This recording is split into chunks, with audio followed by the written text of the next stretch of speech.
ایک شوہر تھا اور اس کی ایک بیوی تھی. تو جب شوہر کا انتقال ہوا تو بیوی کیا کرتی تھی کہ ہر دن شوہر کے قبر پر جا کر جوتے مارا کرتی تھی. ہر دن شوہر کی قبر پر جا کر بیوی جوتے مارتی. بڑا عجیب واقعہ ہے کہ آخر ایک بیوی ایسا کیسے کر سکتی ہے کہ اپنے شوہر کی قبر پر جوتے مار رہی جا کے، گاؤں والوں سے چھپتے چھپاتے، اور وہ قبر پر جا کے اور اس کو جوتے مار کے آتی ہے. آخر ایسی کیا بات ہے؟ تو ایک دن ایسا ہوا کہ گرمی بہت سخت طریقے سے تھی.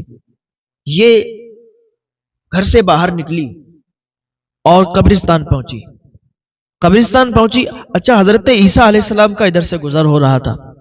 حضرت عیسیٰ علیہ السلام گزر رہے تھے تو آپ کو کچھ تھکان محسوس ہوئی، تو وہی قبرستان جب راستے میں پڑا تو اس کا ایک درخت تھا، تو سوچا کہ اس درخت کے سائے میں آرام کر لیں. حضرت عیسیٰ علیہ السلام اس درخت کے سائے کے نیچے بیٹھ گئے، آرام کرنے لگے. اور یہ جو عورت تھی یہ اپنے شوہر کی قبر پر پہنچ گئی تھی. اس نے اپنے شوہر کی قبر پر جوتے مارنا شروع کر دیے. جب یہ جوتے مارنے لگی، حضرت عیسیٰ علیہ السلام کے کانوں میں آواز آئی. جب آپ نے دیکھا تو ایک عورت قبر پر جوتے مار رہی تھی. حضرت عیسیٰ علیہ السلام اس قبر کے قریب گئے اور اس خاتون سے کہنے لگے کہ اے خاتون، تو ایسا کیوں کر رہی ہے؟ کیا تجھے پتا نہیں ہے کہ یہ قبر ہے اور تو قبر کے اوپر جوتے مار رہی ہے؟ اس خاتون نے روتے ہوئے کہا، یہ میرے شوہر کی قبر ہے. آپ کون ہیں جو آپ منع کر رہے ہیں؟ میری مرضی ہے، میں کچھ بھی کروں، میں جوتے ماروں یا نہ ماروں، آپ سے کوئی مطلب؟ تو حضرت عیسیٰ علیہ السلام نے اسے بتایا. تو اس نے کہا کہ حضرت، میں یہاں پر روز آتی ہوں اور روز جوتے مار کے جاتی ہوں. بات ہی کچھ ایسی ہے حضرت، معاملہ ہی کچھ ایسا ہے. حضرت عیسیٰ علیہ السلام نے فرمایا، کیا معاملہ ہے، کیا بات ہے؟ اگر پوری بات بتائے گی تو سمجھ میں آئے گی. وہ کہتی، حضرت 3 جگہوں پر میں نے اس کی باتیں مانی اور 3 جگہوں پر بات مان کے آج میرے ساتھ یہ معاملہ ہے کہ میرے اپنے بھی مجھ سے بات کرنے سے دور ہیں. میں راستے سے گزرتی ہوں تو لوگ راستہ چھوڑ دیتے ہیں، کہتے ہیں ہٹ جاؤ، یہ بہت گناہگار عورت ہے، یہ بہت گناہگار خاتون ہے، اس کے پڑوس سے بھی مت گزرنا. حضرت میں نے 3 جگہوں پر اس کی بات مانی، اپنے شوہر کی بات 3 جگہوں پر مانی. اگر 3 جگہوں پر میں اپنے شوہر کی بات نہیں مانتی نا تو آج میرے اپنے مجھ سے دور نہیں ہوتے، میرے خود کی بہن، میرے رشتہ دار، میرے گاؤں والے، میرے پڑوسی مجھ سے دور نہیں ہوتے. لیکن کیا ہے، میں نے 3 جگہوں پر اس کا ساتھ دیا جو کہ مجھے ساتھ نہیں دینا چاہیے تھا. حضرت عیسیٰ علیہ السلام فرماتے ہیں کہ تم بتاؤ وہ 3 جگہ کون سی تھی کہ جس پر تم نے اپنے شوہر کا ساتھ دیا اور تمہارے ساتھ یہ معاملہ ہوا؟ کہا، حضرت پہلا تو یہ ہے کہ اس نے ایک ایسا گناہ کیا اور اس میں میرا ساتھ اسے ملا. میرا شوہر ایک یتیم شخص کا حق کھا گیا. میرے شوہر نے ایک یتیم شخص کا حق مارا، اس کی زمین اپنے نام کر لی، اس کی پراپرٹی اپنے نام کر لی، اور میں نے اس کا ساتھ دیا. میں نے پہلے تو اس کو منع کیا، لیکن اس نے کہا کہ اگر نہیں مانو گی تو تمہیں چھوڑ دوں گا، اگر میرا ساتھ نہیں دو گی تو پھر میرے ساتھ تم نہیں رہ سکتی. حضرت تو پھر میں نے اپنے شوہر کا ساتھ دیا. وہ یتیم لڑکا میرے پاس آیا اور کہنے لگا کہ آپ تو میرا ساتھ دیجئے، آپ کے شوہر نے میری زمین، میری پراپرٹی اپنے نام کر لی ہے، اس کے علاوہ، اس کے سوا میرے پاس کچھ نہیں ہے. اگر وہ میری پراپرٹی، میری زمین چلی جائے گی تو پھر میں بھوکوں مر جاؤں گا. حضرت میں نے اس سے اس وقت کہا تھا کہ چلا جا، میں اپنے شوہر کے ساتھ ہوں اور جو میرے شوہر نے کیا ہے وہ صحیح کیا ہے. وہ تیری زمین نہیں ہے، وہ تیری پراپرٹی نہیں ہے، وہ میرے شوہر کی ہے. وہاں پر میں نے اپنے شوہر کا ساتھ دیا. میرا شوہر غلط کر رہا تھا، ایک یتیم کا حق کھا رہا تھا، ایک یتیم کا حق مار رہا تھا، لیکن میں نے اپنے شوہر کا ساتھ دیا. حضرت مجھے وہاں پر اپنے شوہر کا ساتھ نہیں دینا چاہیے تھا، وہاں پر مجھے اسے سمجھانا چاہیے تھا. اگر وہ مجھے چھوڑ دیتا تو میں چلی جاتی، لیکن میں نے اپنے شوہر کا ساتھ دیا. پھر کیا ہوا حضرت؟ دوسری جگہ اس نے مجھ سے جب یہ بات کہی تھی نا، میرا کلیجہ پھٹ گیا تھا. میں سوچنے پر مجبور ہو گئی تھی کہ ایک شخص اس حد سے بھی گزر سکتا ہے؟ حضرت اس نے مجھ سے کہا کہ میں اپنی سالی کے ساتھ نفسانی خواہشات قائم کرنا چاہتا ہوں، تو اپنی بہن کو بلا لے۔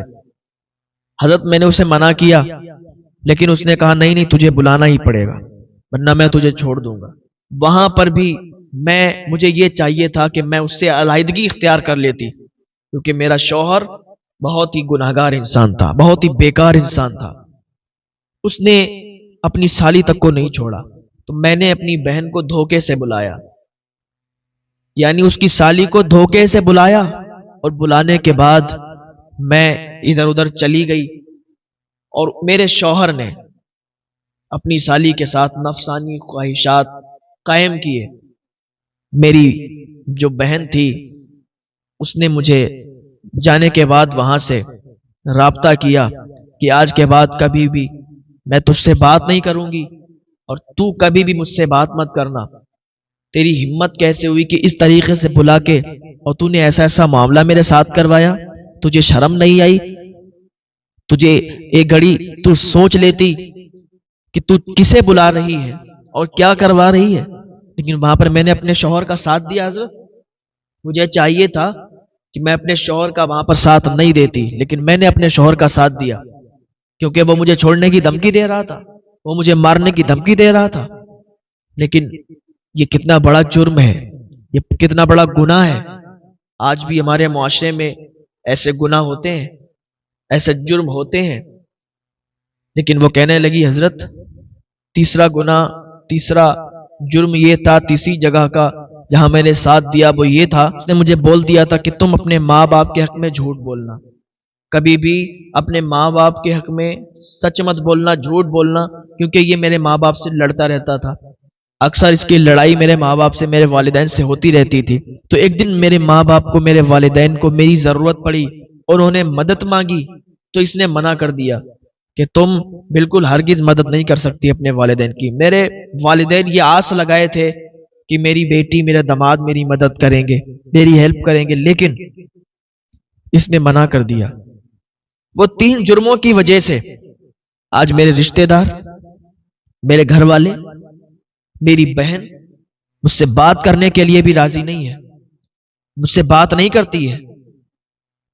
میرے اپنے مجھ سے دور ہو گئے، میرے اپنے مجھ سے دور ہو گئے، اور میں نے یہ جو جرم کیے ہیں نا، اس کے ساتھ میں نے جو اس کا ساتھ دیا، یہ تو مر گیا، یہ تو چلا گیا یہاں سے، لیکن ابھی تو میں دنیا میں یہ ذلت جھیل رہی ہوں، لیکن جب میں بھی مر جاؤں گی تو آخرت میں بھی مجھے ذلت کا سامنا کرنا پڑے گا۔